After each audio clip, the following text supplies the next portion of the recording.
Part 3లో సన్యాసి అని చెప్పిన వ్యక్తి కూర్చోపెడుతున్నాం. కలెక్టర్ ఆఫీస్ 2 సంవత్సరాల కింద భూమి పూజ అయింది. పాయల్ శంకర్ గారు ఎమ్మెల్యే గెలిచి 2 సంవత్సరాలు పూర్తి చేసుకున్నారు.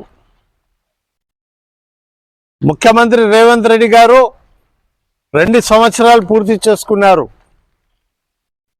మొన్న వర్షాలకే ఆదిలాబాద్ కలెక్టర్ ఆఫీస్ కూలిపోయింది. మొత్తం స్టేట్ మీడియా మోగింది, కలెక్టర్ ఆఫీస్ కూలిపోయింది, కలెక్టర్ ఆఫీస్ చూడతందుకు పోతే చిన్న కేసు చేశారు. భయపడేది లేదు. కూలింది, పోయినాం, చూసినాం, పరామర్శ చేసినాం. ఈ కలెక్టర్ ఆఫీస్ మొన్నటిదాకా పని ఆగి ఉండే. జోగురామన్న నాయకత్వంలో ధర్నా చేశాం, పని నడుస్తున్నది. అయితే సన్యాసులు ఎవరు? ప్రజలారా ఆలోచన చేయండి. ఈ కలెక్టర్ ఆఫీస్ మీ కొరకు కట్టుతున్నాం, కానీ 2 సంవత్సరాల నుంచి పెండింగ్ పెట్టిన నాయకులు పాయల్ శంకర్ గారు మమ్మల్ని సన్యాసి అంటున్నారు. పని చేసిన వాళ్లకు మీరే ఆలోచన చేయండి. ఇప్పటిదాకా ఇది బిల్డింగ్ కంప్లీట్ చేసి హ్యాండ్ ఓవర్ చేసేది, కానీ ఇప్పటిదాకా పెండింగ్ పెట్టినారంటే ఎవరు సన్యాసి? జోగురామన్ననా, పాయల్ శంకరా? 2 సంవత్సరాలు పూర్తి చేసుకునే సంబరాలు చేస్తున్నారు. రేవంత్ రెడ్డి గారు విమర్శిస్తున్నారు.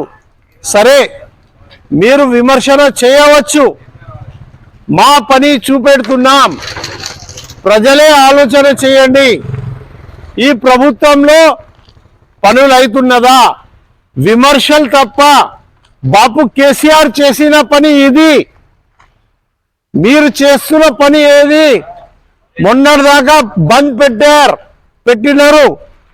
మేము స్వయాన జోగురామన్ నాయకత్వంలో వచ్చి ధర్నా చేస్తే పైసలు రిలీజ్ అయింది. పాపం కాంట్రాక్టర్ కూడా మొత్తం క్లోజ్ చేసి పారిపోయాడు. పాపం ధర్నా అయిన తర్వాత కూలిపోయింది అని పైసలు వచ్చింది, లేకపోతే ఇది కూడా కాకపోయేది. ప్రజలారా ఆలోచన చేయండి. సన్యాసులెవరు? వచ్చే గ్రామ పంచాయతీ ఎలక్షన్ వచ్చేసింది. పల్లెకు కేసీఆర్ బాపు అభివృద్ధి చేశారు. ప్రతి పల్లె అభివృద్ధి జరిగింది, తాండా అభివృద్ధి జరిగింది. ఆలోచన చేయండి. ప్రజలు, రైతులు, మహిళలు గ్రామ పంచాయతీకి ఎంత స్ట్రెంథింగ్ చేశారో ఈ పరిస్థితి ఏంది?